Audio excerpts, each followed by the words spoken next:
Welcome to classmate learning together. আজকের এই ভিডিওটি ক্লাস 10-এর সমস্ত ছাত্রছাত্রীদের জন্য খুবই গুরুত্বপূর্ণ হতে চলেছে, কারণ এই ভিডিওটিতে ক্লাস 10-এর ইংলিশ বইয়ের লেসন 1-এ ফাদার সেলফ নামে যে গল্পটি রয়েছে সেই গল্পটির লাইন বাই লাইন বাংলায় এক্সপ্লেনেশন করতে চলেছি। আর তারপর এখানে যে টেক্সচুয়াল কোয়েশ্চেন্সগুলো রয়েছে তার সলিউশন নিয়েও তোমাদের সাথে আলোচনা করব। আর সবশেষে পরীক্ষায় আসবার মতো বেশ কিছু ইম্পর্টেন্ট এক্সট্রা কোয়েশ্চেন্স নিয়ে তোমাদের সাথে আলোচনা করব। ঠিক আছে, তো চলো শুরু করছি father self by R K. Narayan. তো গল্পটি শুরু করবার আগেই আমরা এই গল্পের লেখক আর.কে. নারায়ণের সম্পর্কে আমরা একটু জেনে নেব। তো ফাদার সেলফ এই গল্পের তার লেখক হচ্ছেন আর.কে. নারায়ণ। তোমরা ছবিতে দেখতেই পাচ্ছ আর.কে. নারায়ণকে। তো এই আর.কে. নারায়ণের পুরো নাম হচ্ছে রসিপুরম কৃষ্ণস্বামী আইয়ার নারায়ণ স্বামী। ঠিক আছে, he was an Indian English novelist and short story writer. অর্থাৎ তিনি কিন্তু ইংরেজি ভাষায় ভারতীয় একজন উপন্যাসিক ছিলেন এবং ছোট গল্পের লেখক। ঠিক আছে, তিনি কিন্তু ইংরেজি ভাষাতে লিখতেন। He was born on October 10, 1906 in Madras, presently Chennai. তারপর he is famous for his novels, তিনি তার লেখা নোভেলগুলোর জন্য বিখ্যাত। And short story collection Malgudi days, এবং তার লেখা একটা শর্ট স্টোরি কালেকশন রয়েছে মালগুড়ি ডেজ তার নাম। আর এই শর্ট স্টোরি কালেকশনটার জন্য কিন্তু তিনি বেশি প্রসিদ্ধ। তারপরের যে দুটো পয়েন্ট রয়েছে সেগুলো খুবই ইম্পর্টেন্ট পয়েন্ট। তো the present text is an excerpt of a short story of the same name from Malgudi days. তো তার এই শর্ট স্টোরি কালেকশন মালগুড়ি ডেজের ফাদার সেলফ নামেই একটা গল্প আছে, সেখান থেকে কিন্তু আজকের আমাদের এই টেক্সটটা নেওয়া হয়েছে। ঠিক আছে, আর সর্বশেষ পয়েন্টটা হচ্ছে হি ওয়াজ অ্যাওয়ার্ডেড দ্য সাহিত্য academy award in 1960 for his novel the guide which was published in 1958। ঠিক আছে, অর্থাৎ 1960 সালে তাকে সাহিত্য একাডেমি অ্যাওয়ার্ড দেওয়া হয় তার লেখা দ্য গাইড নামে এই নোভেলটির জন্য, যেটা পাবলিশ হয়েছিল 1958-এ। তো এই গেল আমাদের আর.কে. নারায়ণের সম্পর্কে বেশ কিছু তথ্য। এবার আমরা গল্পটি শুরু করবার আগে গল্পটির বেশ কিছু বিষয় আমরা একটু জেনে নেব। তো ফাদার সেলফ এই গল্পে আমরা যে সমস্ত ক্যারেক্টারগুলো পাই তার মধ্যে প্রথমে আছে আমাদের স্বামীনাথন বা স্বামী, যে হচ্ছে এই গল্পের সেন্ট্রাল ক্যারেক্টার বা কেন্দ্রীয় চরিত্র। তারপর রয়েছে Swami's father, Swami's mother, Swami's teacher Samuel, আর হচ্ছে একজন পিয়ন অর্থাৎ স্কুল পিয়ন। ঠিক আছে, সেটিং অফ দ্য স্টোরি। তো এই গল্পের সেটিংটার কথা আমরা যদি বলতে যাই তাহলে দেখতে পাবো যে এই গল্পে আমরা স্বামীস হোম আর হিজ স্কুল এই দুটো জায়গায় পাই। অর্থাৎ এই গল্পের যে ঘটনাগুলো সেগুলো ঘটতে থাকে স্বামীর বাড়িতে এবং তার বিদ্যালয়ে। ঠিক আছে, আর এই গল্পের শর্ট সামারি যদি আমি বলতে চাই তাহলে বলবো যে পুরো গল্পটা হচ্ছে স্বামীনাথন নামে একটা বালকের সম্পর্কে, যে একদিন বিদ্যালয়ে যেতে চায় না এবং বিদ্যালয়ে না যাবার জন্য সে বেশ কিছু এক্সকিউজ দেয় এবং শেষে গিয়ে সে তার এক্সকিউজের ট্র্যাপে কিন্তু নিজেই আটকে যায়। ঠিক আছে, তো এই গল্পটির মধ্য দিয়ে স্বামীর বাবা তাকে এই নৈতিক শিক্ষাটা দিতে সাহায্য করেছিল যে স্কুলে প্রতিদিন যেতে হবে এবং বিদ্যালয়ে না যাবার জন্য মিথ্যে অজুহাত দিলে কিন্তু চলবে না, কারণ মিথ্যে অজুহাতে শেষে গিয়ে নিজেকেই তার ট্র্যাপে আটকা পড়তে হয়। তো এই শিক্ষাটাই এখানে স্বামীর বাবা স্বামীকে দিয়েছেন, আর সেই জন্যই কিন্তু এই গল্পের নামটা হচ্ছে আমাদের ফাদার্স হেল্প। তো এবার আমরা এই গল্পের টেক্সট এবং তার এক্সপ্লেনেশনের দিকে যাচ্ছি। তো শুরু করছি unit 1। Lying in bed Swami realised with a shudder that it was Monday morning. তো রিয়ালাইজ মানে হচ্ছে উপলব্ধি করা বা বুঝতে পারা, আর এই শাডার মানে হচ্ছে কম্পন বা শিহরণ। তো বিছানায় শুয়ে শুয়ে স্বামী শিহরণের সাথে বা কম্পনের সাথে উপলব্ধি করলো যে এটা ছিল সোমবার সকালবেলা। It looked as though only a moment এগো ইট ওয়াজ ফ্রাইডে। তো অ্যাজ দো মানে হচ্ছে যেন। ঠিক আছে, তো একটু আগে যেন মনে হয়েছিল যে এটা ছিল শুক্রবার। অলরেডি মন্ডে ওয়াজ হিয়ার, ইতিমধ্যেই সোমবার এসে হাজির। He hoped he didn't have to go to school, সে আশা করেছিল যে তাকে বিদ্যালয়ে যেতে হবে না। অর্থাৎ সেদিন অ্যাকচুয়ালি ছিল কিন্তু সোমবার, কিন্তু স্বামী ভাবছিল যে এটা হয়তো শুক্রবার, কারণ যেখানকার কথা এখানে বলা হচ্ছে বা যে জায়গাতে গল্পটা কেন্দ্রীভূত সেই জায়গাতে কিন্তু শুক্রবার করে স্কুল বন্ধ থাকে। ঠিক আছে, তো স্বামী ভেবেছিল যে আজকে হয়তো শুক্রবার, তাই তাকে বিদ্যালয়ে যেতে হবে না, কিন্তু সে কিছুক্ষণ পরেই বুঝতে পারে যে এটা শুক্রবার নয়, এটা সোমবার। ঠিক আছে, তো এবার তো সে সেদিন বিদ্যালয়ে যেতে চায় না, তাহলে তাকে বিদ্যালয়ে না যাবার জন্য কিছু এক্সকিউজ দিতে হবে। এবার সে কিন্তু এক্সকিউজ দিচ্ছে। দেখো পরের লাইনটা, at 9 o'clock Swaminathan wailed I have a headache. ঠিক সকাল 9টার দিকে স্বামীনাথন এবার চিৎকার করে বলে উঠল যে আমার মাথা ব্যথা হচ্ছে। তো এখানে যে ওয়ার্ডটা রয়েছে ওয়েল মানে কি? ওয়েল মানে হচ্ছে চেঁচিয়ে ওঠা বা আর্তনাদ করা। ঠিক আছে, তাহলে সকাল 9টার দিকে স্বামীনাথন কিন্তু চিৎকার করে বলে উঠল যে আমার মাথা ব্যথা করছে। ঠিক আছে, তো এটা একটা এমসিকিউ যে কখন সে চিৎকার করে বলে উঠেছিল বা কখন সে তার মাথা ব্যথার কথা বলেছিল। এবার এই কথা শুনে স্বামীর মা কি বলছে? Mother generously suggested that Swami might stay at home. তো জেনারেসলি এই ওয়ার্ডটার বাংলা অর্থ হচ্ছে উদারভাবে বা সদয়ভাবে, আর সাজেস্ট মানে হচ্ছে পরামর্শ দেওয়া। তো মা এখানে সদয়ভাবে পরামর্শ দিয়ে বললেন যে স্বামী আজ বাড়িতেই থেকে যেতে পারে। At 9:30 when he ought to have been in the school prayer hall, স্বামী was lying on the bench in mother's room. তো প্রেয়ার হল মানে হচ্ছে প্রার্থনা ঘর।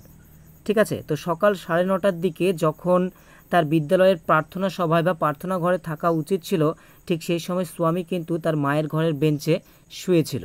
ঠিক আছে, এবার পরবর্তী অংশটা আমরা একটু দেখে নেব। ফাদার আস্কড হিম, এবার তার বাবা তাকে জিজ্ঞেস করছে, have you no school today? আজকে তোমার স্কুল নেই? স্বামী এবার উত্তর দিয়ে বলছে হেডেক। স্বামী রিপ্লাইড, স্বামী এবার উত্তর দিয়ে বললো যে মাথা ব্যথা করছে। তারপর তার বাবা বলছে ননসেন্স, ড্রেস আপ অ্যান্ড গো, যে কী আবোল তাবোল বলছিস, জামা কাপড় পর আর বিদ্যালয়ে চলে যা। স্বামী এবার আবার বলছে হেডেক, যে মাথা ব্যথা করছে তো। তখন এবার স্বামীর বাবা কিন্তু একটু রেগে গেছেন, রেগে গিয়ে এবার তিনি একটু চড়া গলায় বলছেন, loaf about less on Sundays and you will be without a headache on Monday. তো লুভ, এই লুভ ওয়ার্ডটার বাংলা অর্থ হচ্ছে উদ্দেশ্যহীনভাবে ঘুরে বেড়ানো। ঠিক আছে, তাহলে রেগে গিয়ে এবার স্বামীর বাবা স্বামীকে বলছেন যে সোমবার করে একটু কম ঘোরাফেরা কর, তাহলেই সোমবারে তাহলে তোর আর কোনো মাথা ব্যথা হবে না। স্বামী knew how strict his father could B. তো স্ট্রিক্টের বাংলা অর্থ হচ্ছে কঠোর।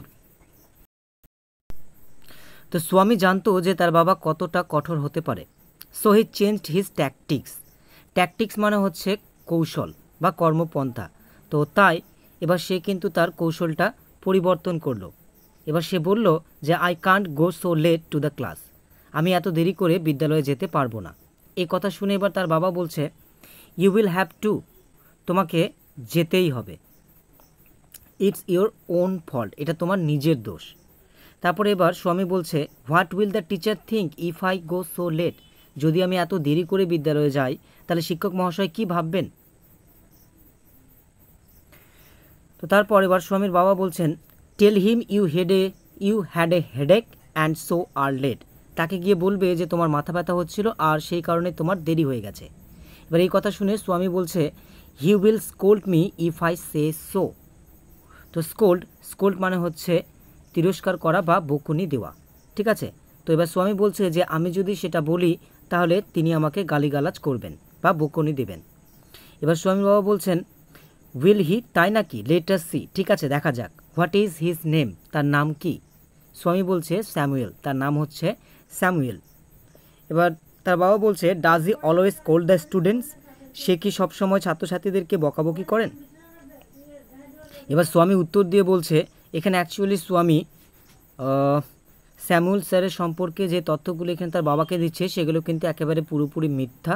তো গল্পটার আমরা পরবর্তী অংশে গেলে আমরা বুঝতে পারবো যে তার যে টিচার স্যামুয়েল স্যার তিনি কিন্তু একেবারে কোনো রাগী মানুষ নন, তিনি হচ্ছেন একজন অ্যামায়েবল পারসন এবং ছাত্রছাত্রীদের সাথে কিন্তু তিনি অন্যান্য শিক্ষকদের তুলনায় একটু বেশি বন্ধুত্বপূর্ণভাবে আচরণ করে থাকেন।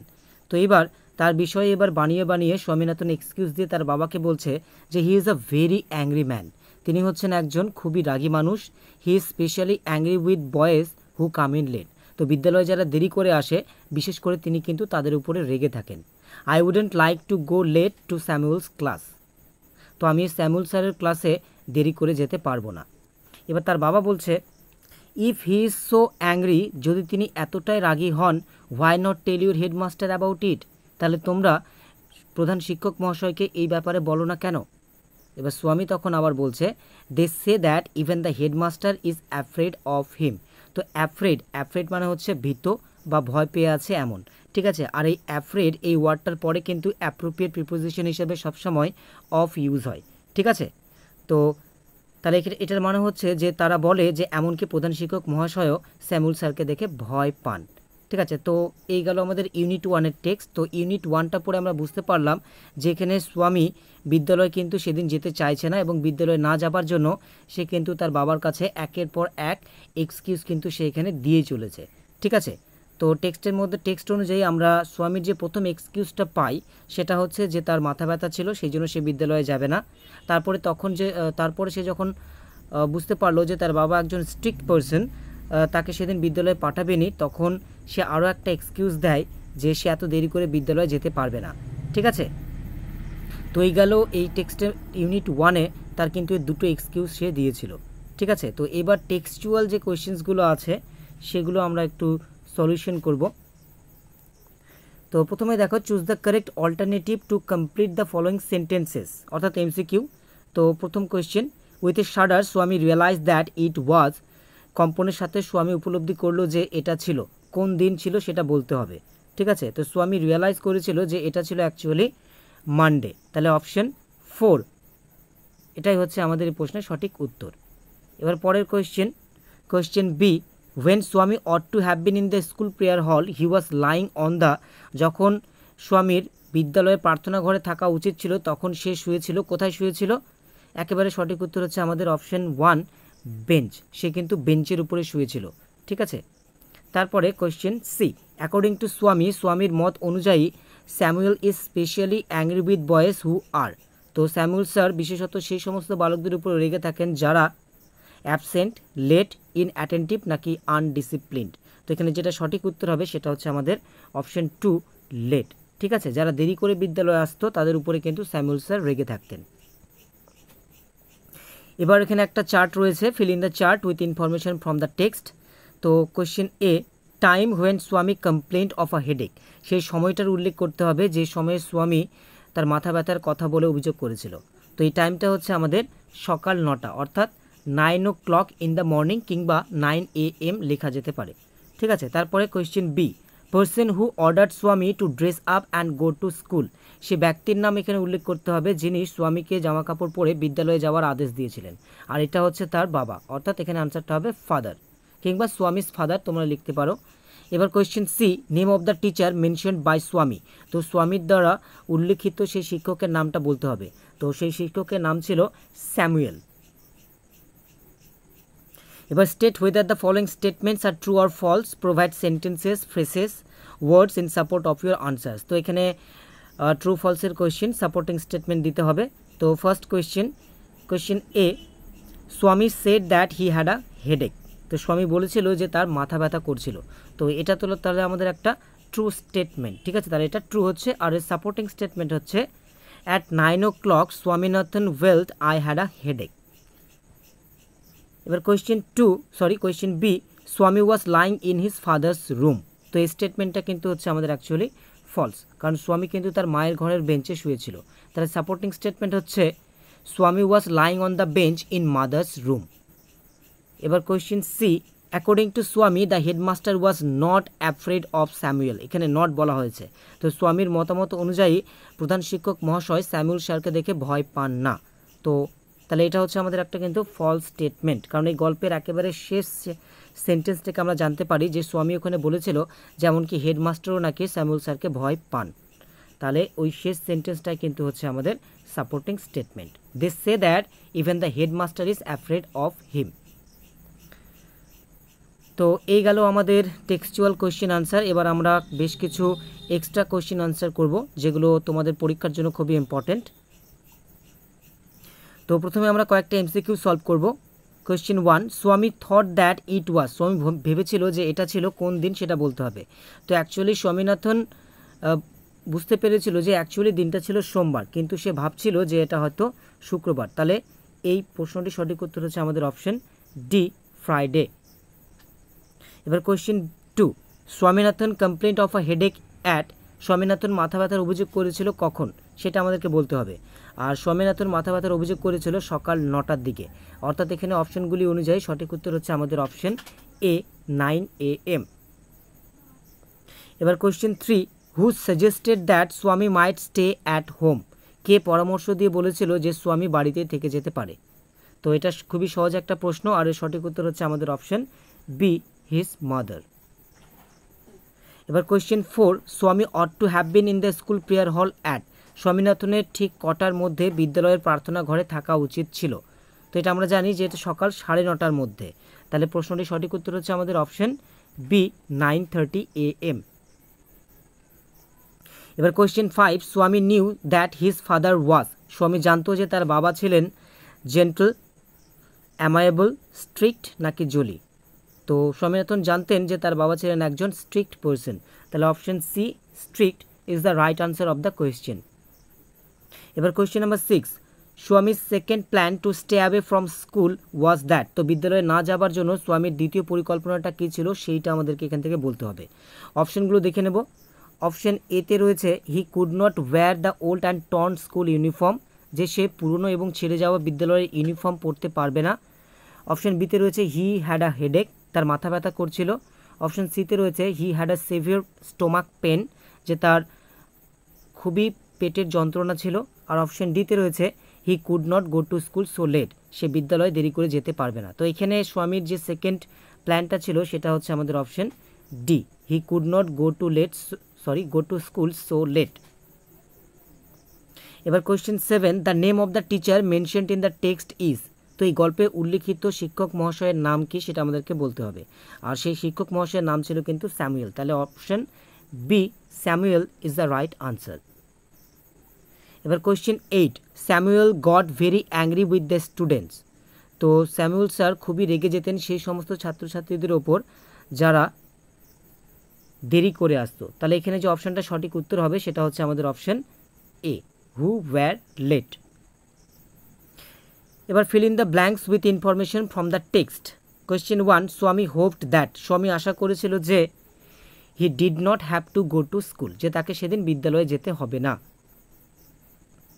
এবার কোয়েশ্চেন 2, অ্যাট 9, এখানে 9 AM হবে, স্বামী told that he had a headache, তো সকাল 9টার দিকে স্বামীনাথন বলেছিল যে তার মাথা ব্যথা করছিল। এবার কোয়েশ্চেন 3, মাদার সাজেস্টেড দ্যাট, মা পরামর্শ দিয়ে বলেছিলেন যে স্বামী মাইট স্টে অ্যাট হোম, স্বামী সেদিন বাড়িতেই থেকে যেতে পারে। এবার question 4, at 9:30 AM Swami ought to have been in the school prayer hall, ঠিক সকাল 9:30টার মধ্যে স্বামীনাথনের বিদ্যালয়ের প্রার্থনা সভায় থাকা উচিত ছিল। এবার কোয়েশ্চেন 5, ফাদার অর্ডার্ড স্বামী to dress up and go to school, তো বাবা স্বামীকে আদেশ দিয়েছিলেন জামাকাপড় পরে বিদ্যালয়ে যাবার জন্য। এবার কোয়েশ্চেন 6, স্বামী চেঞ্জড হিজ ট্যাকটিক্স বিকজ, স্বামী তার কৌশল বদলে ফেলেছিল কারণটা হচ্ছে his father was very strict, কারণ তার বাবা ছিলেন একজন খুবই কঠোর মানুষ। এবার কোয়েশ্চেন 7, স্বামীর second excuse for not going to school was that, তো বিদ্যালয়ে না যাবার জন্য স্বামীর দ্বিতীয় অজুহাতটা ছিল যে he could not go to school so late, যে সে এত দেরি করে বিদ্যালয়ে যেতে পারবে না। এবার question 8, the accusation Swaminathan made about Samuel was that, তো স্যামুয়েল স্যারের সম্পর্কে স্বামীনাথন যে অভিযোগটা করেছিল সেটা ছিল যে he was a very angry man who always scolded students and he was specially angry with those who were late to reach school, ঠিক আছে, তিনি হচ্ছেন একজন খুবই রাগী মানুষ যিনি সবসময় ছাত্রছাত্রীদেরকে বকাবকি করেন এবং তিনি বিশেষত সেই সমস্ত ছাত্রছাত্রীদের প্রতি রেগে থাকেন যারা বিদ্যালয়ে যেতে দেরি করে। এবার ট্রু ফলস আর সাপোর্টিং স্টেটমেন্ট। তো কোয়েশ্চেন 1, স্বামী thought that it was Monday, তো স্বামী ভেবেছিল যে এটা সোমবার ছিল, তো অ্যাকচুয়ালি এটা হচ্ছে আমাদের ফলস স্টেটমেন্ট, ঠিক আছে, কারণ স্বামী ভেবেছিল যে ওই দিনটা ছিল শুক্রবার আর অ্যাকচুয়ালি সেদিনটা ছিল সোমবার। তাহলে সাপোর্টিং স্টেটমেন্ট হচ্ছে আমাদের একেবারে প্রথম সেন্টেন্সটা। Lying in bed Swami realized with a shudder that it was Monday morning, কিংবা তোমরা আর একটা সাপোর্টিং স্টেটমেন্টও দিতে পারো, সেটা হচ্ছে যে it looked as though only a moment এগো ইট ওয়াজ ফ্রাইডে, ঠিক আছে, এই সেন্টেন্সটাও কিন্তু সাপোর্টিং স্টেটমেন্ট হিসেবে দেওয়া যেতে পারে। এবার question 2, Swami was eager to go to school that day, ওই দিন স্বামীনাথন বিদ্যালয়ে যাবার জন্য উৎসুক ছিল, তো অ্যাকচুয়ালি স্বামী কিন্তু সেদিন বিদ্যালয়ে মোটেও যেতে চায়নি, তাহলে এই স্টেটমেন্টটাও কিন্তু আমাদের ফলস। আর এর সাপোর্টিং স্টেটমেন্ট হচ্ছে he hoped that he didn't have to go to school.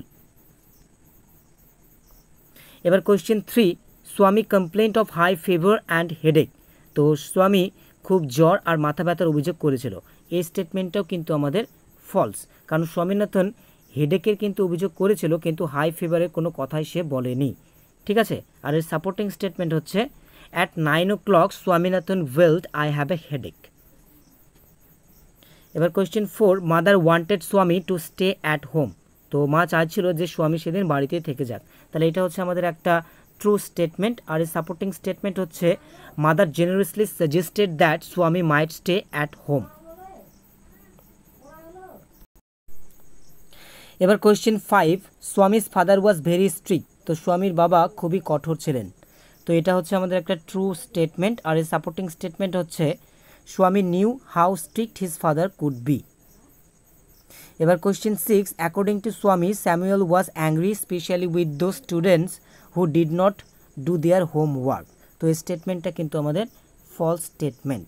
ঠিক আছে, অ্যাকচুয়ালি স্যামুয়েল স্যার রেগে যেতেন সেই সমস্ত ছাত্রদের উপর যারা দেরি করে বিদ্যালয়ে আসতো। অ্যাকচুয়ালি এটাও কিন্তু সঠিক নয়, কারণ এটা এক্সকিউজ দেওয়ার জন্য স্বামী তার বাবাকে বলেছিল। ঠিক আছে, তাহলে এটা সাপোর্টিং স্টেটমেন্ট হচ্ছে আমাদের এটা, he specially angry with boys who come in late, যেটা স্বামী বলেছিল। এবার question 7, according to Swami the headmaster was also afraid of Samuel. তো স্বামীর মতামত অনুযায়ী প্রধান শিক্ষক মহাশয়ও স্যামুয়েল স্যারকে দেখে ভয় পেতেন। তো এটা হচ্ছে আমাদের একটা ট্রু স্টেটমেন্ট, কারণ স্বামী তার বাবাকে তাই বলেছিল। আর এর সাপোর্টিং স্টেটমেন্ট হচ্ছে ইউনিট 1-এর একেবারে শেষ সেন্টেন্সটা, they say that even the headmaster is afraid of him. এবার answer the following questions. Question 1, what did Swami realize with a shudder. তো কম্পনের সাথে স্বামীনাথন কি রিয়ালাইজ করেছিল। তো এই আনসারটা আমরা এইভাবে লিখতে পারি যে Swami realised with a shudder that it was Monday morning. এবার question 2, what did Swami hope. Swami কি আশা করেছিল। তো Swami hoped that he did not have to go to school. যে স্বামী আশা করেছিল যে স্বামীকে তাকে বিদ্যালয়ে সেদিন যেতে হবে না। এবার কোয়েশ্চেন 3, হোয়াট ডিড স্বামী made an excuse of and why. স্বামী কিসের অভিযোগ করেছিল এবং কেন। তো উত্তরটা দেখে নেব। স্বামী made an excuse of a headache for not going to school, এটা দ্যাট হবে দ্যাট ডে। তো সেই দিন বিদ্যালয়ে না যাবার জন্য স্বামী মাথা ব্যথার অভিযোগ করেছিল। ঠিক আছে, কিংবা এই প্রশ্নের উত্তর আমরা অন্যভাবে দিতে পারি যে স্বামী made an excuse of a headache, স্বামী একটা মাথা ব্যথার অভিযোগ করেছিল বিকজ, কারণ হি did not want to go to school that day, কারণ সে সেদিন বিদ্যালয়ে যেতে চাইছিল না। এবার question 4, what did mother suggest. মা কি পরামর্শ দিয়ে বলেছিল। Mother suggested that Swami might stay at home. মা পরামর্শ দিয়ে বলেছিলেন যে স্বামী সেদিন বাড়িতেই থেকে যেতে পারে। এবার question 5, what did father do after hearing that স্বামী হ্যাড আ হেডেক। তো স্বামীর মাথা ব্যথা আজ হচ্ছে এই কথাটা শোনার পর বাবা কি করেছিলেন। তো এই কথাটা শোনার পর কিন্তু তার বাবা তাকে জামা কাপড় পরে বিদ্যালয়ে যাওয়ার কথা বলেছিল। ঠিক আছে, তাহলে আনসার হচ্ছে father order Swami to dress up and go to school. এবার কোয়েশ্চেন 6, হোয়াই ডিড স্বামী চেঞ্জ হিজ ট্যাকটিক্স। স্বামী কেন তার কৌশল পরিবর্তন করেছিল। কারণ সে জানতো যে তার বাবা খুবই একজন স্ট্রিক্ট পারসন। তার উত্তরটা হচ্ছে Swami change his tactics because he knew his father was very strict and he will no more be convinced with a false excuse of headache. এখানে হেডেকের আগে একটা এ আর্টিকেল বসবে। এবার question number 7, what was the second excuse for Swami's not going to school. তো স্বামীর বিদ্যালয়ে না যাবার জন্য দ্বিতীয় অভিযোগটা কী ছিল। তো the second excuse for Swami's not going to school was that he could not go to school so late. যে সে বিদ্যালয়ে এত দেরি করে যেতে পারবে না, এইটাই কিন্তু ছিল স্বামীর বিদ্যালয়ে না যাবার জন্য দ্বিতীয় এক্সকিউজ। ঠিক আছে, এবার question number 8, what complain did স্বামী মেক অফ স্যামুয়েল। তো স্যামুয়েল স্যারের সম্পর্কে স্বামী কোন অভিযোগ করেছিল। তো স্যামুয়েল স্যারের সম্পর্কে সে তার বাবাকে বলেছিল যে স্যামুয়েল স্যার হচ্ছেন একজন রাগী মানুষ এবং তিনি সেই সমস্ত বালকদের প্রতি রেগে থাকেন যারা বিদ্যালয়ে দেরি করে যায়। ঠিক আছে, অ্যাকচুয়ালি কিন্তু গল্পের পরবর্তী অংশগুলো পড়বার পর আমরা বুঝতে পারবো যে স্যামুয়েল স্যার কিন্তু মোটেই একজন রাগী ব্যক্তি নন। ঠিক আছে, তিনি কিন্তু খুবই একজন অ্যামায়েবল অর্থাৎ বন্ধুত্বপূর্ণ মানুষ এবং তিনি ছাত্রছাত্রীদের সাথে কিন্তু অন্যান্য টিচারদের তুলনায় একটু বেশি বন্ধুত্বপূর্ণভাবে আচরণ করেন। ঠিক আছে, তাহলে এই প্রশ্নের উত্তর আমরা দেখে নেব। এই প্রশ্নের উত্তর হচ্ছে Swami complaint of Samuel that he was a very angry man, he was specially angry with boys who come in late. ঠিক আছে,